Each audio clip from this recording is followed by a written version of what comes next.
kind of used to thinking about UFOs in, certain ways. Right, like advanced tech, maybe from another planet. Exactly, something that sort of fits a scientific box. Mm. But what if that box is just completely wrong? Yeah. What if the strangeness goes, well, way deeper into territory we hardly ever touch on? Yeah, that's where we're headed today. Today, we're taking a real plunge into a book that asks some, frankly, pretty unsettling questions. We are. We're diving deep into Nick Redfern's Final Events, the secret government group on demonic UFOs and the afterlife. Okay.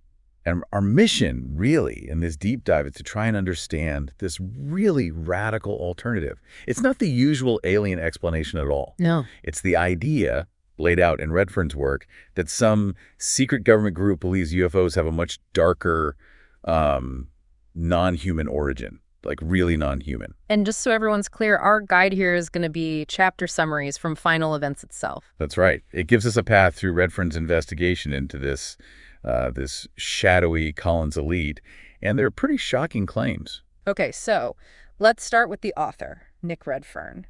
Who is he, and why should we pay attention to his exploration of this? Well, this really out there hypothesis. Well, Nick Redfern, he spent a lot of time digging into the unexplained, the fringes.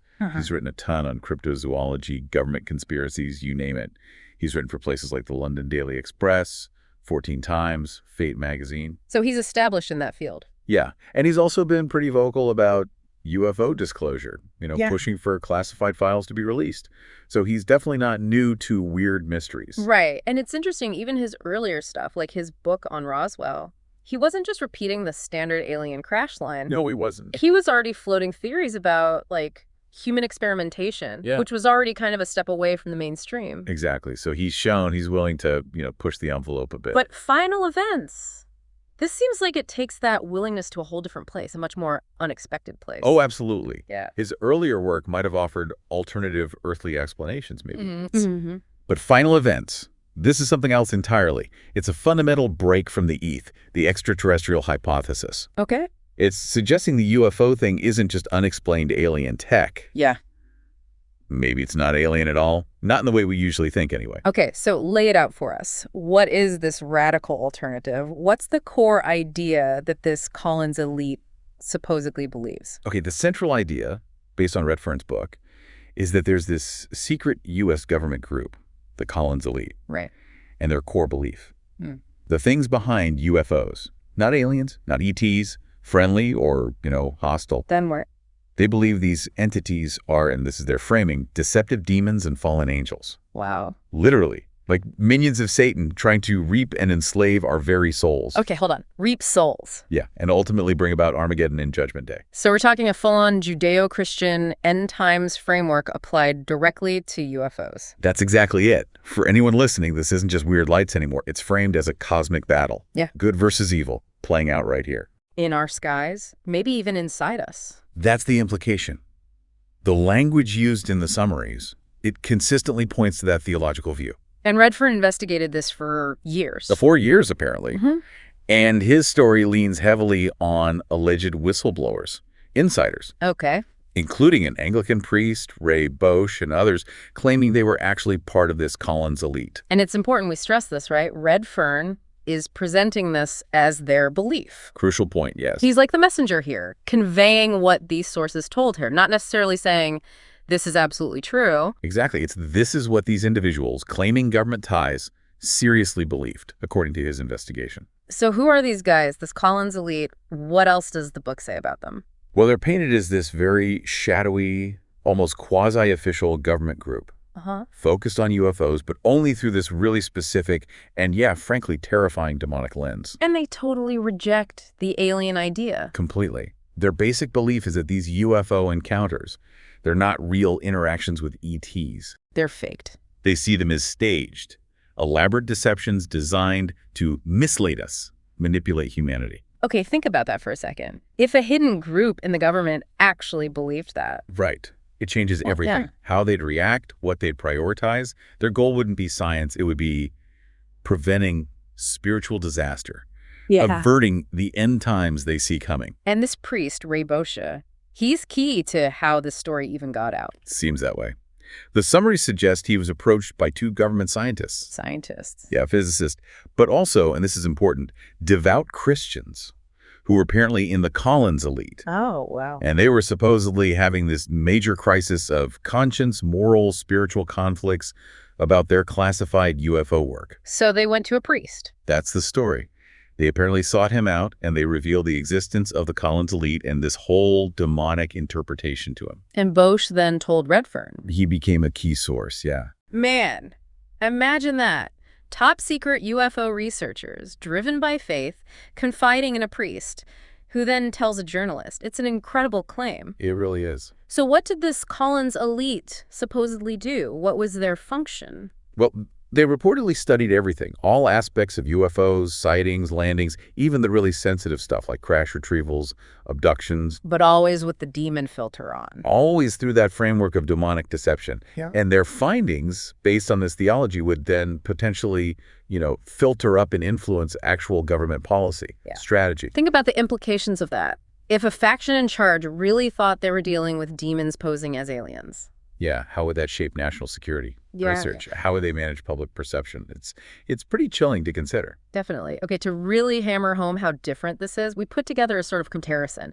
The standard ETH versus this, Collins Elite Demonic Hypothesis, or CEDH. Yeah, that helps clarify things. Yeah. Let's break down the main differences. Okay, so origin. ETH usually says other planets, maybe dimensions, time travel. Right, but the CEDH, spiritual realms. Infernal realms. Okay, nature of the beings, ETH, biological, maybe AI, could be anything, really. CEDH, deceptive demons, fallen angels, spiritual entities, not physical ones primarily. And motivation. This is where it gets really stark, isn't it? Totally. ETH guesses.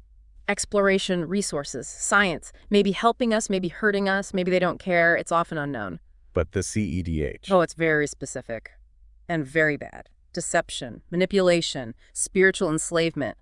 Harvesting souls. Harvesting souls. We keep coming back to that. It's intense. It's a profoundly negative, intentional agenda they attribute to these things. Okay, what about encounter types?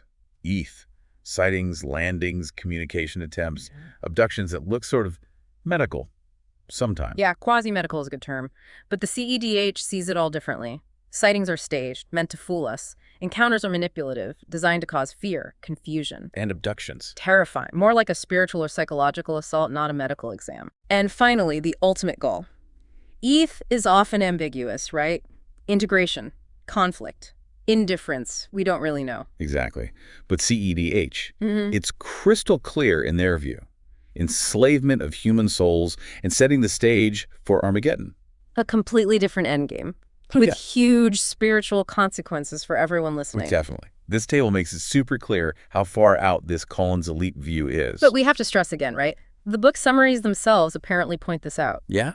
The existence of this group hangs entirely on whistleblower testimony. It does. For many people, this is firmly in conspiracy theory territory. There's no independent proof the Collins elite, as described, is real or influential. Absolutely critical point to remember. Without outside proof, they're just claims in a book. Right. But, whether the group is real or not, the idea presented in the book. It's definitely thought-provoking. A really unsettling way to reframe the UFO question. So moving on from the group itself, Final Events apparently ties this demonic UFO idea to some pretty famous names in occult history. Yes, this is where it gets even stranger, if that's possible. Uh-huh. The book supposedly links UFOs to occultism, even mentions alleged government files connecting Aleister Crowley. The infamous Crowley. The very same. And Jack Parsons. Parsons seems particularly central here. Jack Parsons. Remind people who he was. He's a fascinating figure. Oh, absolutely. A total paradox. He was a brilliant rocket scientist, co-founder of JPL, the Jet Propulsion Laboratory, huge figure in rocketry. Yeah, helped get us to space. But also a deeply devoted follower of Thlemma, Aleister Crowley's philosophy, do what thou wilt. Right. And the book apparently zeroes in on his Babylon working rituals. He did those with L. Ron Hubbard, believe it or not, back in 1946. Hubbard, who later founded Scientology. Wow. Yep. Okay, and what was the point of these rituals? The aim was supposedly to manifest an entity, a goddess called Babylon, and maybe open a gateway to other dimensions, other entities. And the Collins elite, according to Redfern, saw this as what? Not just some weird occult thing. Apparently not. They likely saw it as a potentially successful interaction with the very demonic intelligences they believe are behind UFOs. So scientific progress and occult magic possibly overlapping. That's a wild thought for people listening. It is. One review of the book apparently mentioned that it might not sound quite so crazy when you remember Parsons was this key NASA guy and heavily into the occult. It blurs the lines we usually draw. Makes you wonder if those lines are always as solid as we think, right? Which brings us to Roswell, the big one. How does the Collins elite explain Roswell? Because it can't be aliens, in their view. Nope, definitely not aliens. The book says the Collins elite totally rejects the crash saucer story. So what was it then? They allegedly believe it was tied directly to demonic forces, possibly even a direct result of occult workings, like Parsons' Babylon rites. Dark magic caused Roswell. One review explicitly says they described it as a result of dark magic rather than aliens. That's a complete rewrite of UFO history right there. Yeah, it turns the foundational event of modern ufology completely on its head.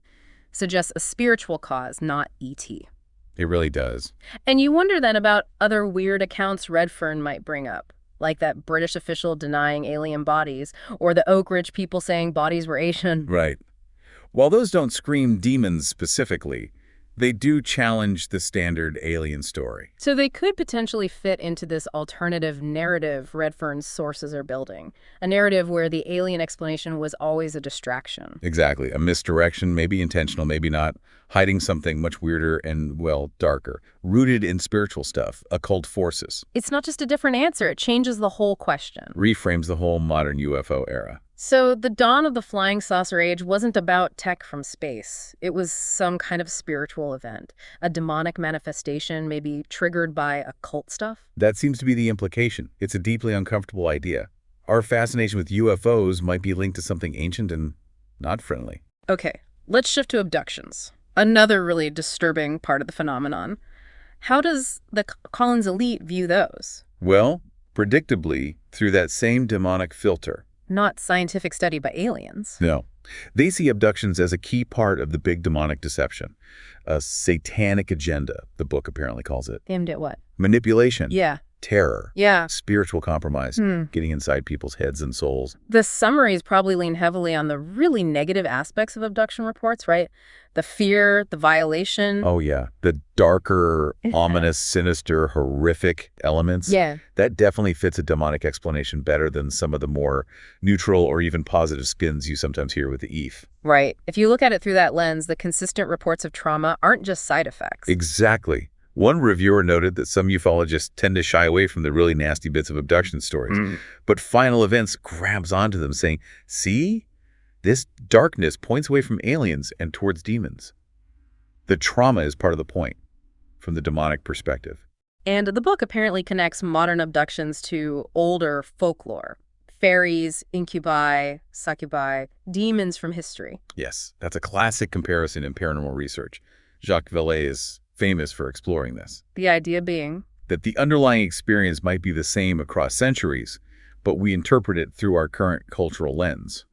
So what we call alien abduction now might be the modern version of what people used to call being taken by fairies or assaulted by demons. Interesting. Final Events likely uses these parallels to argue that these encounters are with the same old demonic entities, just wearing a new mask.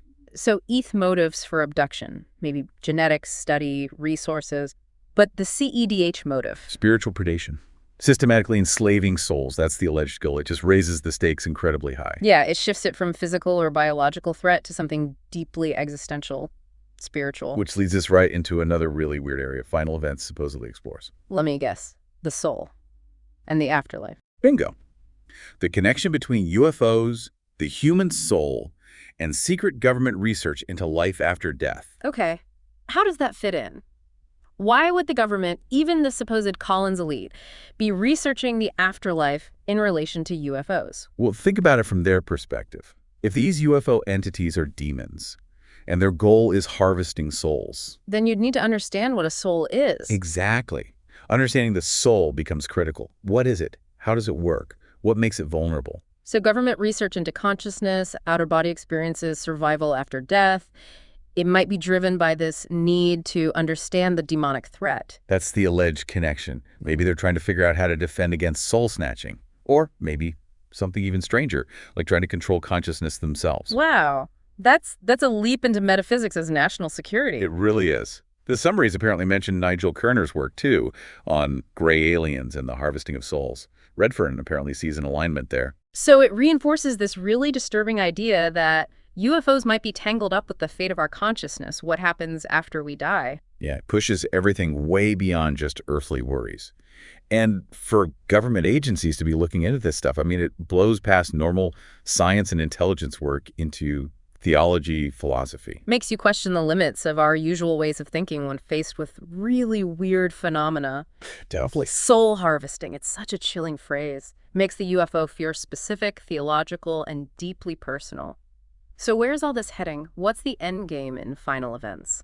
The ultimate goal, according to the Collins elite's alleged beliefs, to pave the way for Armageddon and Judgment Day. Ah, so the title, Final Events, is literal. Very literal. They supposedly see the whole UFO phenomenon not as random weirdness, but as a key part of biblical end times prophecy unfolding. So the stakes aren't just figuring out a mystery. For them, it's about understanding a threat to reality itself, according to their religious framework. Precisely. And the book apparently talks about potential scenarios for these final events. Like what? Things like a massive global deception, maybe a staged alien arrival that fools everyone, or maybe the rise of some global power that's secretly controlled by these entities, or even like undisguised demonic manifestation. Yikes.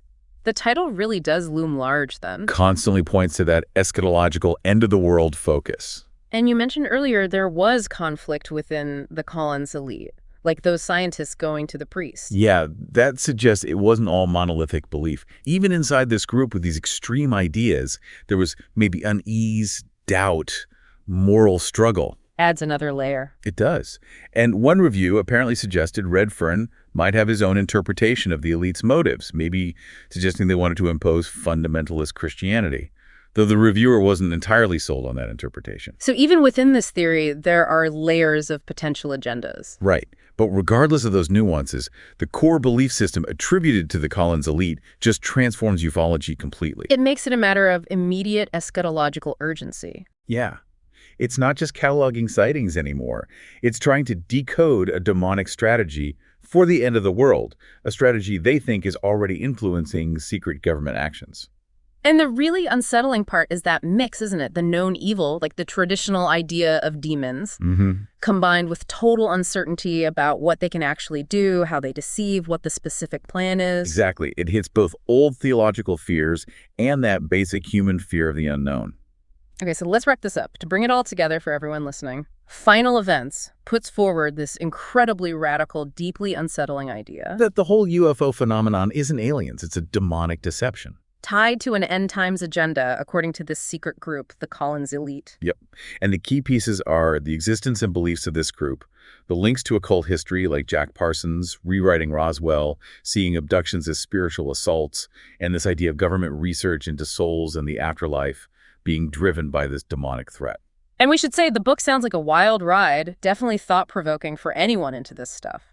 For sure. But it's also controversial. The claims about the Collins elite are unverified. It relies heavily on one specific religious viewpoint. Absolutely. It's not your standard UFO book by any stretch. No. It really pushes the boundaries of what we even consider possible when thinking about UFOs. Way outside the usual boxes. Which kind of leaves us with a final thought, doesn't it? For you, the listener.